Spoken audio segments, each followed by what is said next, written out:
Respected audience, students, today I would like to discuss a very important topic from the family law subject, that is the institution of the marriage. The Muslim marriage is one of the most important aspects of the human life. It is described as a social institution that forms the bedrock of the society. Uh, the Supreme Court of India has also,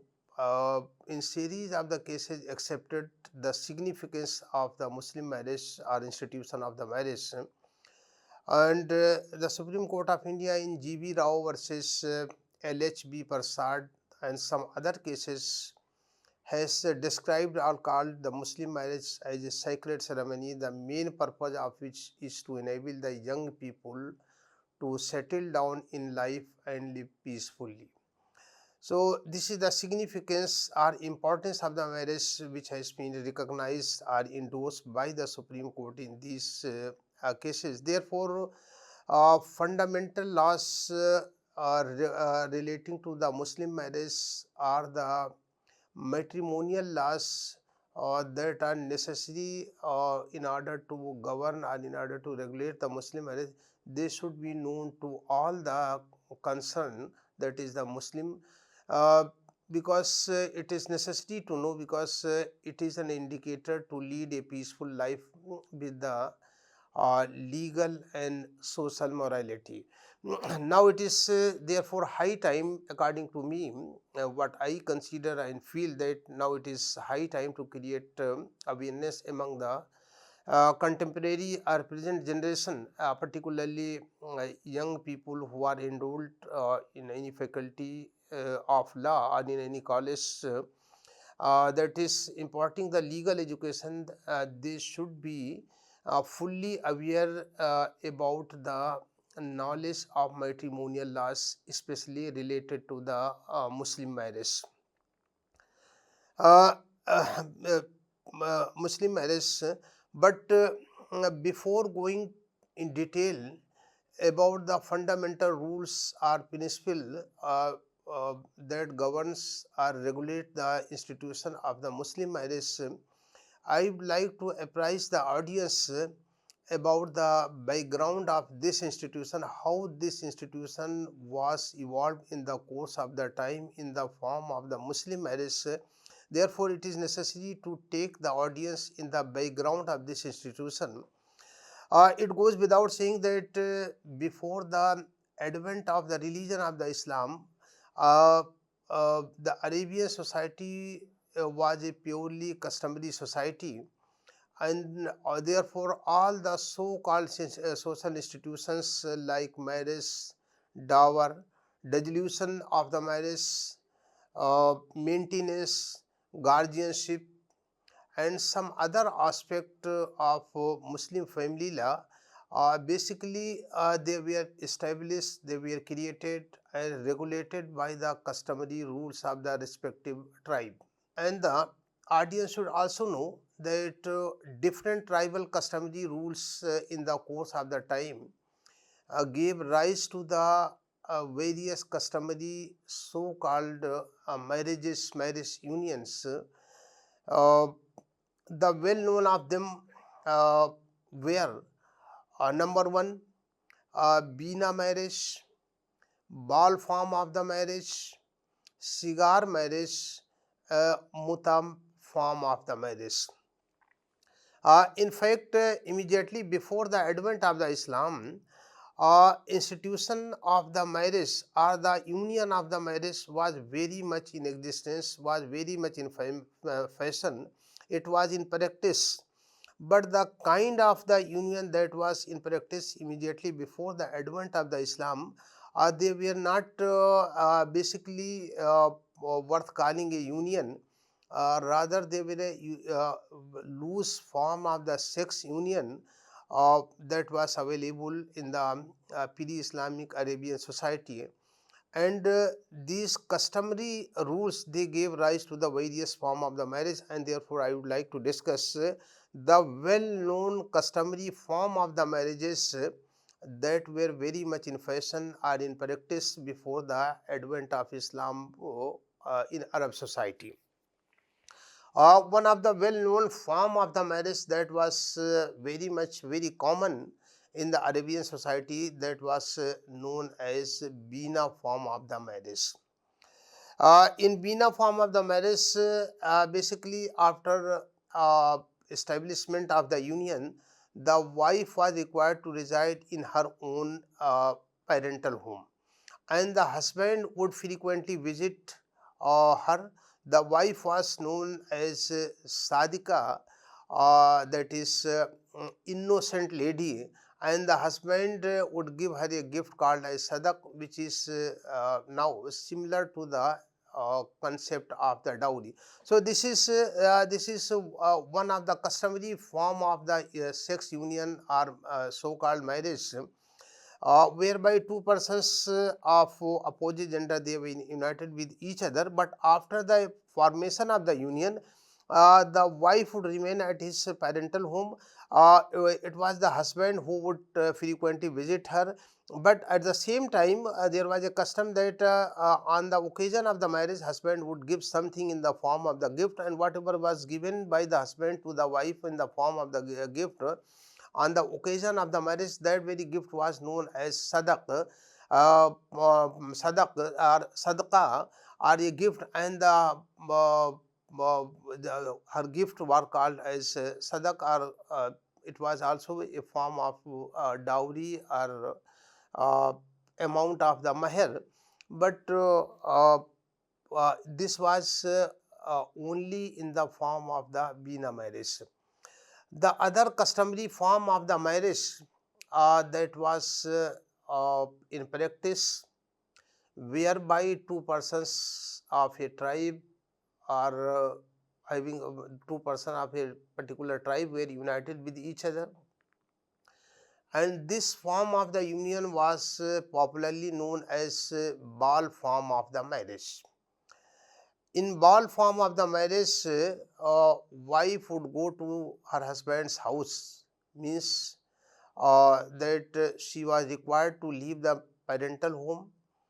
and would accompany the husband to his matrimonial home, and would live with him uh, as a partner, as a life partner.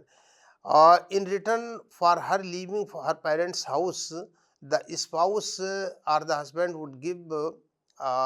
him a sum of money that was called as maher. The third and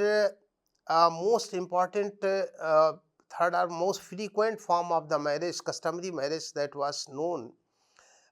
in Arab society before the advent of the Islam, that was known as Shighar marriage. And this Shighar form of the marriage continued for a longer period of the time, not only in Arab pre-Arabian society,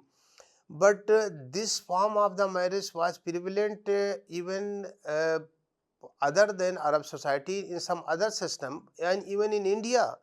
until the recent time, until the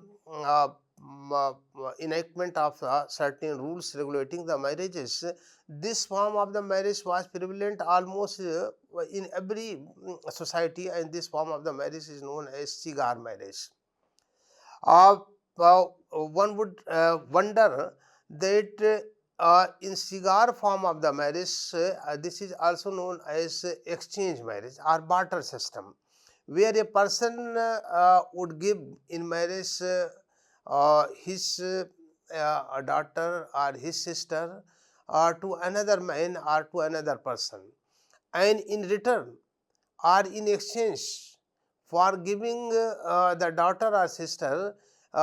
he would also be given by the other person in marriage his daughter or sister. So this was a basically exchange marriage. This was exchange kind of the marriage, and this type of the marriage is still prevalent even in India, because in various families, if there are two families and both the families are having the daughter as well as the son, and they don't want to go out of their family structure, then one family will marry his daughter with the son of another family, and in exchange or in barter, the other family members would agree to marry his or her daughter with the son of another family. So, in fact, this was known as a Shighar marriage in Arab society, and this Shighar form of the marriage is still even in practice in some parts of the country like India, and in the neighboring countries, particularly among the Muslims. That say for example, there is a family of the A, and in his family there is a son X. There is another family, say for example B, and in the family of the B there is a daughter. Now, a family A would agree to marry his son X with the daughter of the family B. In return, the family B would agree to marry his daughter with the son of the family A. In this way, the practice exchange form of the marriage was allowed, and this form of the marriage was known as Shighar form of the marriage or Shighar marriage. Then another form of the marriage that was prevalent immediately before the advent of the Islam in the customary Arabian society, that was known as Muta marriage. This Muta marriage is still uh, re- recognized or is still relevance in some of the Muslim communities like Shia communities. This Muta form of the marriage has been recognized even after the uh, establishment of the regular form of the marriage or nikah form of the marriage. This Muta marriage basically is a customary form of the marriage, and this is a temporary marriage. What happened that in ancient time, that is before the advent of the Islam, when any Arab was on a business trip from his native place to any other place, and he was alone, and he was required to stay for a longer period of the time, then first of all, as soon as he would reach over there, a new place, first of all he would try to find out a suitable female pair, and after finding out a suitable female pair, there will be agreement between the men and women, and they would agree to marry with each other uh, for a temporary period or for a definite period. For example, if the man wanted to stay at a new place for any purpose, for 1 month, for 2 months, for 3 months, for 1 year, for 5 years, then the agreement will be between male and female that they would live as a husband and wife after forming the union for the period for which they have agreed. Say for example, the husband wanted or the male wanted to stay for 1 month or 2 months, then the marriage will take place. Mm, marriage would take place only for 1 month, means agreement will be only for 1 month, or it may be for 2 months, it may be for 6 months. So Muta marriage basically was a temporary marriage. It was a temporary union, and this union was contracted uh, with full conscience only for a fixed time, for maybe 1 month, maybe 2 months, maybe 1 year, or maybe 2 years, and on the expiry of the agreed period for the marriage, the union will automatically dissolve and parties will be free from each other. However, this type of the union also gives certain rise to certain rights and obligation to the parties, means during the fixed period, the man was having the status of the husband and the woman was given the status of the wife, and during this period it was the responsibility of the husband to maintain the wife to the wife of a Muta marriage on the same scale as any wife of the regular marriage would have been entitled. So this was basically a contractual marriage only for a fixed period, and this fixed marriage for a fixed period was known as a Muta marriage. And according to uh, resources available on this subject, it is very much clear that this form of the marriage is still recognized in the Shia communities. But uh, reports are also there that now gradually this form of the marriage is wiping out, because that in Islam there is no temporary marriage. Concept of the temporary marriage is foreign to the Islam, and therefore even among the Shias, majority of the Shias, they are denouncing this type of the marriage, that is the Muta marriage, because in this form of the marriage there is no security to the wife or to the women who is given in the marriage. Therefore, though it was recognized before the advent of the Islam, and for some time it has also been recognized, and still it is stated that in certain part of other countries like Iran and other countries, this type of the marriage is prevalent. But slowly this is wiping out and being denounced by even by the Shia communities, being derogatory to the dignity and status of the women. And this Muta marriage, I have already pointed out, the would dissolve itself on the expiry of the term of the marriage. If no time limit is expressed, the marriage is presumed to be permanent. Amount of the dower is also fixed in the Muta marriage, and on the expiry of the time, marriage will uh, come to end. However, uh, all these customary form of the marriages which were known before the advent of the Islam, before the advent of Islam, uh, in fact, they were of course known as a union of the marriage, but in fact they were not worth calling as marriage. Rather, these customary form of the marriages were a sort of socially approved license for the physical as well as moral exploitation of the women. Therefore, as soon as the mission of the Islam uh, started, it took the serious note of all these evil practices or customs that were prevalent at at that point of the time.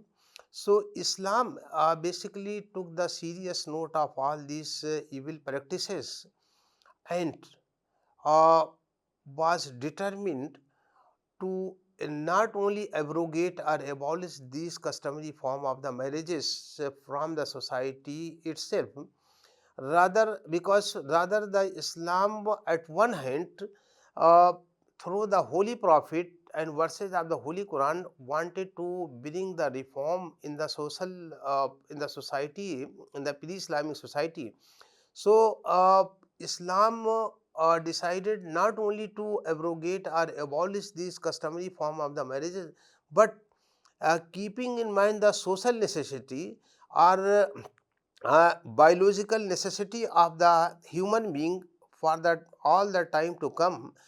Islam at one hand decided that they should be abrogated, because they are derogatory to the dignity and status of the women in general, uh, these customary form of the marriages. But at the same time, having regard to the human necessity, social necessity, Islam was fully aware that since the marriage is a deeply rooted social institution, therefore it must be retained. However, the concept or institution of the marriage was retained by the Islam, but it made a successful attempt to retain the institution of the marriage uh, by effecting the necessary and sweeping reform in the institution of the marriage. And the reform was that at one hand, all the customary form of the marriages which were in practice at that very point of the time, but are being derogatory to the dignity and status of the women, being a source of the exploitation of the women, they were abolished, they were de-recognized, they were denounced by the Islam in a categorical term. And on the other hand, having regard to the human necessity, need of the society, this institution was retained by the Islam, and the Islam retained the institution by introducing a new form of the marriage which was unknown at that very point of the time. And the new form of the union, in place of the customary unions that was introduced by the Islam, that very union is known as nikah or Muslim marriage. So, in fact, the nikah was introduced or was brought in place by the religion of the Islam in substitution of the customary form of the marriages which were there in the society, but being the derogatory to the dignity and status of the women, being the source of the exploitation of the women, being the source of the physical and moral exploitation of the women, and further that they were not only the source of the exploitation of the women, but rather there was no security during the matrimonial in the matrimonial home in this form of the marriage, because some of them were exchange form of the marriage, some of them were temporary marriage. In some of the cases, after the marriage, the husband would leave the place of the wife, would put up some at some other place away from the wife. So in this case, there were various reasons for de-recognize this customary form of the marriage, but at the same time it was also necessary that since the institution of the marriage is a social institution, this is the institution which is deeply rooted in the society, and it is not only rooted in the society, rather it is the biological need of the human society, and therefore having regard to the biological need of the human society, Islam replace the customary form of the marriage with a new form of the marriage, with a regular form of the marriage. And the regular form of the marriage which was introduced by the Islam in place of the customary form of the marriage, that form of the marriage is known as nikah, that has been referred to in the Holy Quran, in the saying of the Holy Prophet as nikah, and that nikah in English is known as Muslim marriage. Now, what is the nikah? What is the legal and social meaning of the term nikah or Muslim marriage? What is the nature of the Muslim marriage or nature of the term nikah? What are its different shades, dimensions, essential?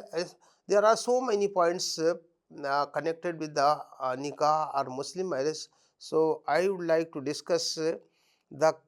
meaning of the nikah, concept of the nikah, nature of the nikah, and some other aspects of the nikah or Muslim marriage in my next lecture, that is tomorrow. With this, I thank for today.